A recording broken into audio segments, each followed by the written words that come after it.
Hello दोस्तों, स्वागत है आपका मेरे चैनल इन्वेस्टिंग विद शिवम में। इस वीडियो में मैं आपको बताऊंगा कि डीवीआर शेयर्स होते क्या है और मैंने क्यों Tata Motors DVR shares by किया है। तो मैं आपको रीज़न बताऊंगा। सो आज ही मैंने ये शेयर बाई किया है, तो मैं सोचा आपको भी बताता हूँ कि मैंने इस शेयर को क्यों बाई किया है और डीवीआर शेयर्स होते क्या है, ये भी इसके बारे में आपको इस वीडियो में बताऊंगा। और अभी तक अगर आपने मेरे चैनल को सब्सक्राइब नहीं किया है तो जरूर सब्सक्राइब कर लीजिएगा चैनल को, कि सारे जो वीडियोस मैं अपलोड करूँ वो आपके पास जाता रहे, साथ ही साथ में मैं भी यूट्यूब पे ग्रो करता रहूँ। चलिए पहले आपको मैं बता देता हूँ कि अभी-अभी टाटा मोटर्स का एजीएम हुआ था और जो उनके चेयरमैन हैं, चंद्रा सर जो उनके चेयरमैन हैं, उन्होंने मतलब उन्होंने ये इंटेंट दिखाया है कि उन्होंने टारगेट किया है कि टाटा मोटर्स जो कंपनी है, उसका बहुत अभी बहुत ही ज़्यादा डेब्ट है। अराउंड 70,000 करोड़ का नेट डेब्ट है उनका। तो उनका एम है कि अगले 3 साल में जाके ज़ीरो डेब्ट लेवल आ जाए, मतलब नियर टू, मतलब कि बहुत कम हो जाए ये डेब्ट। मतलब 70,000 करोड़ से ज़ीरो करना बहुत ही बड़ी बात है 3 साल में, बट स्टिल ये टारगेट कर रहे हैं, मतलब कम से कम इंटेंट है कम से कम यहाँ पे कि हाँ, कम करना है डेब्ट को। और आप देख सकते हैं कि ऑलरेडी इन्होंने बहुत सारा इन्वेस्टमेंट अपनी कंपनी में कम कर दिया है। देख सकते हैं इन्होंने बोला कि 50% इन्वेस्टमेंट ऑलरेडी इन्होंने कम कर दिया है। मतलब बहुत ही कॉस्ट सेव कर रहे हैं और आगे जाके जो भी इन्वेस्टमेंट करना होगा, उसमें ये देखेंगे कि मतलब इससे अच्छा खासा पैसा आएगा या नहीं आएगा। अगर नहीं आएगा तो वो नहीं करेंगे जाके। और इन्होंने ये भी बोला है कि देखिए इनका अराउंड 61,000 करोड़ का डेब्ट है, जो कि बहुत ही ज़्यादा है। इनका आप अगर डेब्ट टू इक्विटी रेशियो देखिएगा तो वो भी 2 है। मतलब मुझे तो अराउंड एबव 1 बहुत ज़्यादा लगता है। 0.5 0.6 ठीक है डेब्ट to equity ratio, but above 1 और ये तो इनका तो 2 है, मतलब जो कि बहुत ही ज़्यादा है। और इन्होंने बहुत सारा कॉस्ट सेविंग ऑलरेडी स्टार्ट कर दिया है। तो इनका, जैसे आपको पता हो, टाटा मोटर्स है, जेएलआर जो है और लैंड रोवर जो है वो इनके अंडर ही आता है। तो इन्होंने मतलब 2008 के टाइम पे खरीद लिया था इन दोनों कंपनीज को। तो इन्होंने ऑलरेडी, आप देख सकते हैं, 2.5 बिलियन पाउंड्स का सेविंग, जो बेसिकली यूरोप का करेंसी है, इतना वो ट्राई कर रहे हैं जेएलआर में सेव करने का। और इंडिया में अराउंड 6,000 करोड़ ट्राई कर रहे हैं सेव करने का बेसिकली। मतलब जितना अभी खर्चा हो रहा है उससे इतना मतलब कम करेंगे। तो इंडिया में 6,000 करोड़ खर्चा कम करेंगे और कॉस्ट सेविंग करेंगे। और जो इनका जो ब्रिटिश सब्सिडरी है जैगुआर और लैंड रोवर, वहाँ पे 2.5 बिलियन पाउंड का सेविंग करना चाहते हैं। फिर देखिए, अगर सेविंग कम होगा तो इनके मार्जिन ज़्यादा होंगे, प्रॉफिट ज़्यादा होंगे, तो उससे ये डेब्ट भी कम कर सकते हैं। उसके साथ ही साथ इन्होंने बोला है कि इनकी, देखिए, टाटा मोटर्स के अंदर बहुत सारी सब्सिडरीज है। मैंने देखा है अराउंड 150 या 200 सब्सिडरीज है टाटा मोटर्स के अंदर। अब इसमें से सारी सब्सिडरीज, मतलब इनके लिए कुछ कुछ सब्सिडरीज ऐसी हैं जो नॉन कोर है, मतलब जिसको ओवरऑल बिजनेस से उतना मतलब नहीं है, बहुत बाहर, मतलब बाहर टाइप की कंपनी है। तो इन्होंने कहा है कि उससे भी अनलॉक करेंगे वैल्यू। तो अनलॉक बहुत तरीके से कर सकते हैं। एक हो सकता है किसी, मतलब वो कंपनी किसी को बेच दे, उससे अच्छा खासा पैसा आ जाए, या हो सकता है उसको अलग से लिस्ट कर दे स्टॉक मार्केट में, जिससे कि मतलब ओवरऑल अनलॉकिंग वैल्यू ज्यादा हो जाए उस कंपनी से। और इन्होंने मतलब बहुत सारे स्ट्रक्चर, बहुत, मतलब ये 2-3 साल हो गया है ऑलरेडी, ये बहुत सारे इनिशिएटिव लेते रहे हैं कॉस्ट रिडक्शन के लिए। चाइना में इन्होंने टर्न अराउंड किया है और पिछले 6 मंथ में आई थिंक इनका डबल डिजिट ग्रोथ रहा है, मतलब वहां पे टर्न अराउंड के बाद से। इसी तरह इंडिया का बिजनेस भी बहुत लॉस मेकिंग है इनके लिए। तो ये ट्राई करेंगे कि इंडिया का बिजनेस में भी प्रॉफिटेबल बने, जो इंडिया में बहुत ज्यादा लॉस होता है। जेएलआर में भी लॉस होता है, बट वहां पे इन्होंने बहुत कम किया है लॉस, आप देखेंगे तो। पर इंडिया में अभी बहुत ज्यादा है। तो मैं मतलब देखता हूँ, मतलब इनका देखते रहूंगा। मतलब अब इन्होंने बोला है कि 3 साल में इन्हें डेप्ट फ्री बनना है, मतलब ऑलमोस्ट जीरो डेप्ट लाना है। बट हाँ, देखना पड़ेगा कि मतलब कैसे मैनेजमेंट आगे क्या क्या होता है, इनके प्रॉफिट बढ़ते हैं या नहीं बढ़ते हैं। क्योंकि ओवरऑल अगर इनको डेप्ट कम करना है तो इनको प्रॉफिट्स बढ़ाना ही होगा। अगर लॉस मेकिंग कंपनी रह गई तो वो कहाँ से, मतलब कहाँ से कर पाएगी डेप्ट फ्री, नहीं कर पाएगी, राइट। इनका प्रॉफिट्स आएंगे तभी ज्यादा चांस है कि वो डेप्ट फ्री जल्दी हो जाएगी।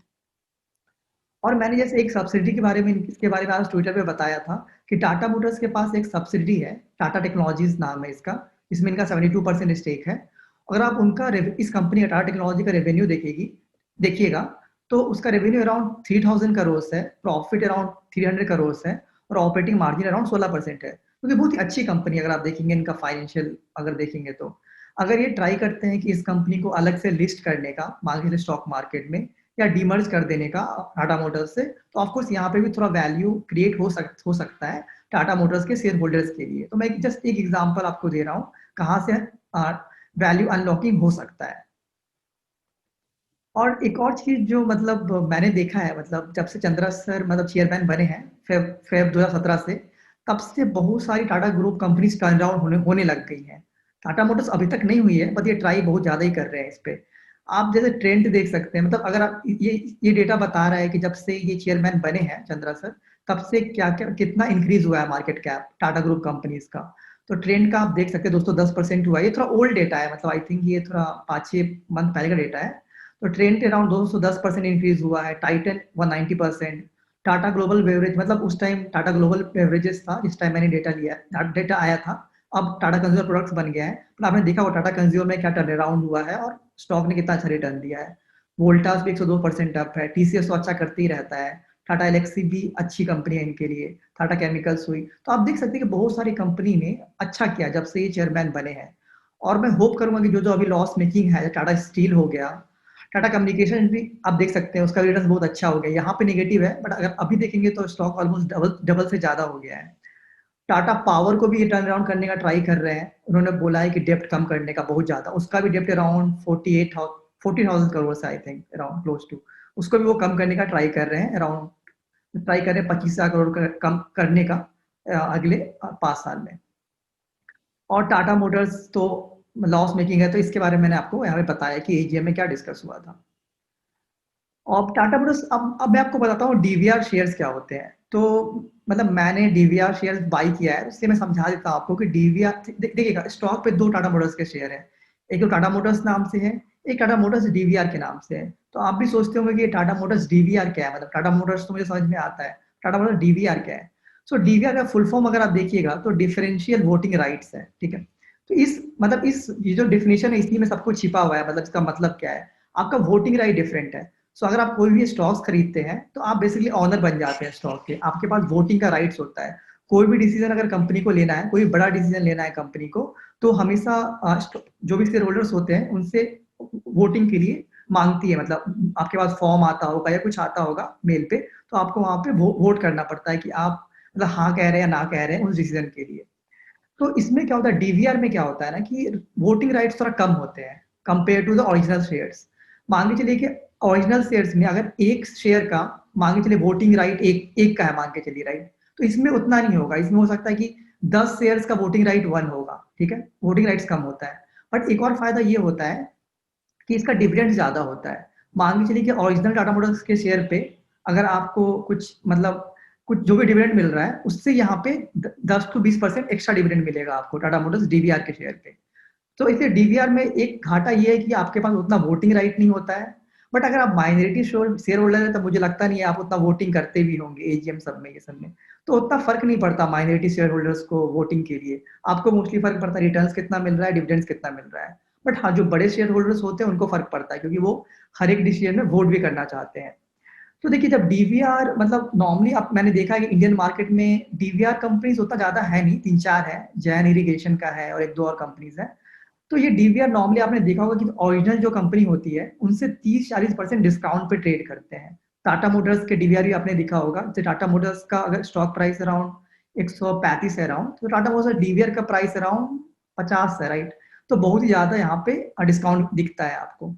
बट इसमें डिविडेंड यील्ड का फायदा होता है। जैसे एग्जांपल देखिए 2009 में जब टाटा मोटर्स उस जिस टाइम डिविडेंड दिया करती थी, उस टाइम पे जब इन्होंने डिविडेंड दिया था, टाटा मोटर्स डीवीआर का डिविडेंड यील्ड 4.5% था, जो कि ओरिजिनल शेयर से बहुत ज्यादा हाई था उस टाइम पे, क्योंकि ओरिजिनल शेयर का प्राइस ज्यादा हाई था तो डिविडेंड यील्ड कम हो जाता है, ऊपर से आपको डिविडेंड यहाँ पे ज्यादा भी मिलता है डीवीआर शेयर्स में। अब देखिए ये डीवीआर से आए क्यों थे, इसका रीजन बता देता हूँ मैं।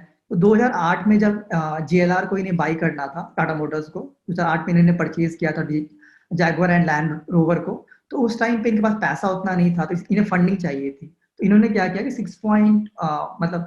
4 करोड़ आप देख सकते हैं डीवीआर शेयर इन्होंने इशू किया था 305 के प्राइस पे, और जो पैसा इन्होंने उठाया था मार्केट से उससे जेएलआर को बाई किया था।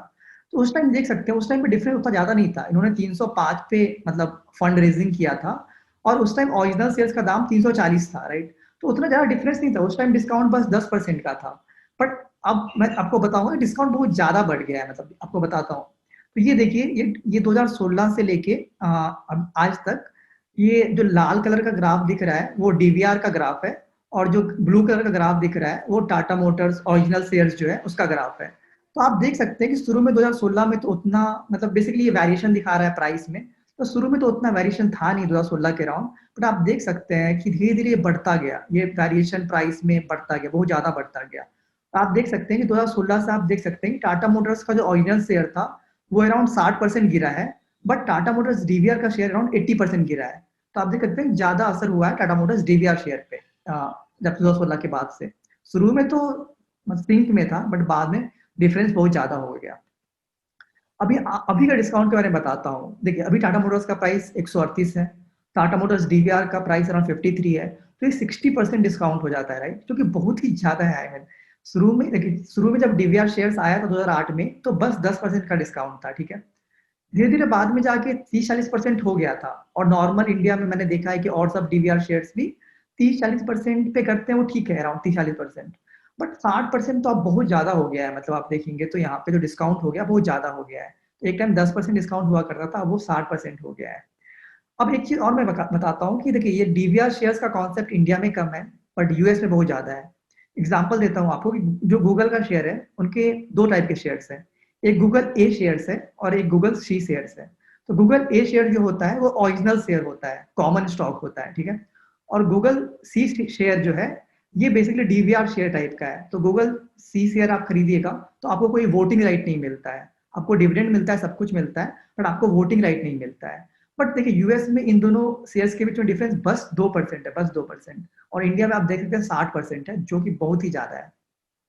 उसके लिए एक रीजन ये भी हो सकता है कि देखिए टाटा मोटर्स ने खुद उतना अच्छा किया नहीं है। अब टाटा मोटर्स, अब एग्जांपल लीजिए, अगर टाटा मोटर्स डीवीआर में ये डिविडेंड हर साल देते रहते ज्यादा, तो ज्यादा लोग बाई करते हो शेयर को, राइट। पर ऐसा हुआ नहीं है, राइट। टाटा मोटर्स ने उतना अच्छा किया नहीं है 2008 के बाद से। अब 1-2 साल अच्छा किया, पर उसके बाद फिर स्ट्रगल कर रहे हैं, तो इसलिए वो ज्यादा डिविडेंड दे भी नहीं पाए हैं। तो ज्यादा लोग क्यों बाई करें डीवीआर शेयर को अगर उन्हें डिविडेंड मिल ही नहीं रहा है तो एक्चुअली। और कंपनी के पास उतना पैसा भी नहीं है कि थोड़ा बाई बैक कर ले ज्यादा दाम पे, उतना उनका खुद पैसा नहीं है, तो बाई बैक भी नहीं कर सकती हो, तो ये भी इशू है। मैं अपना व्यू बताता हूँ। तो आपको मैंने बता दिया कि इनका टर्न अराउंड मतलब प्लान एक्चुअली नहीं है, बट हाँ कम से कम ये ट्राई कर रहे हैं कि डेप्ट कम करने का एक इंटेंट आ रहा है इनके पास कि हाँ कम करना है कम से कम। अब मैं ये नहीं बोलूंगा कि कम कर पाएंगे उतना, but even half of the डेप्ट अगर ये कम कर लिए तो बहुत ही अच्छी बात होगी वो 3 साल में। और मैंने इन्वेस्ट किया है आज टाटा मोटर्स डीवीआर में at the price of around 52 rupees. और मैं इसको ट्रैक करते रहूंगा, हर एक क्वार्टर देखते रहूंगा रिजल्ट इंप्रूव हो रहा है नहीं हो रहा है, ये कॉस्ट कम कर रहे हैं नहीं कर रहे हैं, फिर इनका कैश फ्लो कैसा रह रहा है। तो ये सब मैं ट्रैक करते रहूंगा। अगर मैंने स्टॉक बाई किया है तो मैं हमेशा ट्रैक करते रहूंगा, और आपको भी यहाँ अपने चैनल में बताते रहूंगा, क्योंकि जब भी इनका रिजल्ट आएगा कुछ भी आएगा तो आपसे शेयर करता रहूंगा। और मैं ऑफ कोर्स होप कर रहा हूँ कि ये एक और टर्न अराउंड स्टोरी हो सकता है, मतलब मेरे लिए। देखिए टाटा ग्रुप का मैनेजमेंट बहुत अच्छा है, बट इन्होंने बहुत सारी गलतियां की हैं पास्ट में, और मैं सोचूंगा कि आगे जाके मिस्टेक्स नहीं करे, और मतलब ऐसा करे जिससे कि ये स्टॉक अच्छा कर पाए और शेयर होल्डर्स के लिए रिटर्न अच्छा दे पाए। अब यहाँ पे मुझे डाउन साइड उतना ज्यादा लगता नहीं है इसमें, कि टाटा मोटर्स डीवीआर में तो और भी डाउन साइड मुझे कम नहीं लगता है। ऑलरेडी 60% डिस्काउंट पे है compare to original shares. Even Tata Motors का ओरिजिनल शेयर आप देखिएगा तो मतलब वैल्यूएशन बहुत कम है। उसका एवी टू एबिटा देखिएगा तो 7 का है, जो कि अगर आप देखिएगा मारुति सुजुकी से कंपेयर कीजिएगा तो मारुति सुजुकी का एवी टू एबिटा आप देखिएगा तो 25 है। अब देखिए मारुति सुजुकी का एक रीजन है उसका हाई मतलब वैल्यूएशन क्यों है, क्योंकि उसके प्रॉफिट्स अच्छे रहते हैं, उसके मार्जिन अच्छे रहते हैं, उसका लॉस नहीं है, उसका डेप्ट नहीं है उनके पास, तो ऑफकोर्स उनका वैल्यूएशन ज्यादा अच्छा होना चाहिए। बट मैं आपको बता रहा हूँ कि टाटा मोटर्स बहुत चीप है उस सेंस में, ठीक है। सेल्स अगर आप देखिए टाटा मोटर्स का 2.3 लाख करोड़ का है। अब मारुति सुजुकी का आपको मतलब 60,000 करोड़ का ही सेल्स है। तो आप देख सकते हैं Tata Motors is the biggest auto maker company in India by sales. भाई मार्केट कैपिटलाइजेशन देखिएगा तो अलग बात है, वो मारुति सुजुकी हो जाती है। बट अगर बस बाई सेल्स देखेंगे तो मतलब कोई टक्कर देने वाला नहीं है टाटा मोटर्स को in terms of sales. Even अगर आप देखिएगा मतलब मारुति सुजुकी का सेल्स तो वो 4 गुना कम है एक्चुअली, आप देखिएगा तो टाटा मोटर्स के सेल्स से, क्योंकि इनका मोस्टली सेल जो आता है वो जेएलआर से आता है, जैगुआर लैंड रोवर से। और वो बहुत ज्यादा अच्छा सेल्स है उनका। उतना अच्छा प्रॉफिट नहीं है वहां पे, डेप्थ बहुत ज्यादा है, पर स्टिल सेल्स बहुत अच्छा रहता है इनका। ये बहुत सारी कंट्रीज में प्रेजेंट है, नॉर्थ अमेरिका, चाइना, यूरोप, और ये बहुत सारी कंट्रीज में प्रेजेंट है। इंडिया में तो ऑफकोर्स है ही, but even in many other countries they are present. और मतलब अब मेरे के लिए क्या हो गया है कि मैं मतलब मैं टाटा ग्रुप का बहुत बड़ा फैन हूँ वैसे उनका। अब मेरे पास 6 शेयर्स है टाटा ग्रुप के। अब मुझे सारे शेयर्स अच्छे लगते हैं। अब मुझे कोई शेयर्स अच्छा लगता है, डिस्काउंट पे लगता है, मैनेजमेंट अच्छा लगता है, तो मैं बाई कर लेता हूँ। अब मैं उतना सोचता नहीं हूँ कि हाँ मैं टाटा ग्रुप के शेयर्स बाई कर रहा हूँ। टाटा केमिकल्स है मेरे पास, टाटा कंज्यूमर है, टाटा पावर है, टाटा एलेक्सी है, टाटा कम्युनिकेशन है और अब मैंने टाटा मोटर्स डीवीआर भी ऐड कर दिया है, मतलब 52 रुपए पे। तो अपने पास 6 शेयर है टाटा ग्रुप के, तो ऑलमोस्ट 30 टू 40% आई थिंक मेरा पोर्टफोलियो टाटा ग्रुप शेयर से है, मतलब पैसा लगा हुआ है। और मैं होप करूंगा जैसे चंद्रा सर के कारण जैसे टाटा कंज्यूमर टर्न अराउंड किया, वैसे टाटा पावर भी आप देखे होंगे जब से टर्न अराउंड की बात आई है तो उसका शेयर प्राइस भी 40-50 पे हुआ करता था, वो अभी 60 के एवब चले गया है। टाटा कम्युनिकेशन बहुत अच्छा कर रहा है अगर आप देखेंगे तो। और मैं सोचूंगा कि टाटा केमिकल्स और टाटा मोटर्स डीवीआर भी फ्यूचर में जाके बहुत अच्छा करें, ये दो स्टॉक भी। तो ये मेरे 6 शेयर है जो टाटा ग्रुप के हैं। और मुझे बहुत चीप लगते हैं मोस्टली सब शेयर जो वैल्यूएशन पे है, वो मुझे बहुत चीप लगता है इनका। मैनेजमेंट बहुत अच्छा है, तो ये 2 रीजंस मेरे बहुत अच्छे हैं। प्लस मुझे लगता है हर एक जो कंपनी है उनके सेक्टर वाइज देखिएगा ना तो अच्छी सेक्टर्स में है ये। टाटा केमिकल्स केमिकल सेक्टर में है, टाटा कंज्यूमर एफएमसीजी में है, टाटा पावर पावर सेक्टर में है, टाटा एलेक्सी आईटी में है, टाटा कम्युनिकेशन आप देखिएगा आईटी सेक्टर में है, तो सारे अच्छे से सेक्टर्स में भी है। तो ये मेरे रीजंस है। बट इस स्टॉक में रिस्क भी ऑफ कोर्स है क्योंकि कंपनी लॉस मेकिंग कंपनी है, डेब्ट बहुत ज़्यादा है, तो रिस्क यहाँ पे ज़्यादा है अगर आप देखेंगे तो compare to all other shares, यहाँ रिस्क बहुत ज़्यादा है। बट हाँ, मैं तो रिस्क लेने को तैयार हूँ यहाँ पे क्योंकि मैं ट्राई करता हूँ कि 15 से 20% पैसा रिस्क वाली कंपनी में लगाने का जिसमें ज़्यादा रिस्क हो। तो हमेशा मैं मैनेज करता हूँ कि 80% पैसा लगे रहे वैसी कंपनीज में जो अच्छा कर रही है, मतलब उनका प्रॉफिट बढ़ रहा है। 20% मैं ट्राई करता हूँ लगाने का उन कंपनीज में जो थोड़ा स्ट्रगल कर रही हैं बट चीप है अभी और आगे जाके टर्न अराउंड का चांस है उनका। तो ये वन ऑफ द शेयर्स है मेरा वहाँ पे। अगर मैं एक वीडियो में ट्राई भी करूंगा टाटा मोटर्स शेयर को अच्छे से एनालाइज करने का आपके लिए, पूरा बताऊंगा आपको कि कितना पैसा ये कहाँ कहाँ से कमाती है, इनका लॉस कितना है, इनका डेप्थ कितना है, सब कुछ मैं एनालाइज करूंगा एक अलग से वीडियो में। तो जरूर आप मेरे चैनल को सब्सक्राइब कीजिएगा कि जो भी न्यूज़ आए टाटा मोटर्स के बारे में या और बहुत सारे शेयर्स हैं मैं जो ट्रैक करते रहता हूँ, तो मैं आपको यहाँ बताते रहूंगा और बहुत सारे शेयर्स को एनालाइज करते रहूंगा आपके लिए यहाँ पे। सो इस वीडियो के लिए इतना ही। और अगर आपको मेरा कंटेंट पसंद आया तो जरूर मेरे को सब्सक्राइब कीजिएगा और वीडियो को लाइक भी कीजिएगा। धन्यवाद।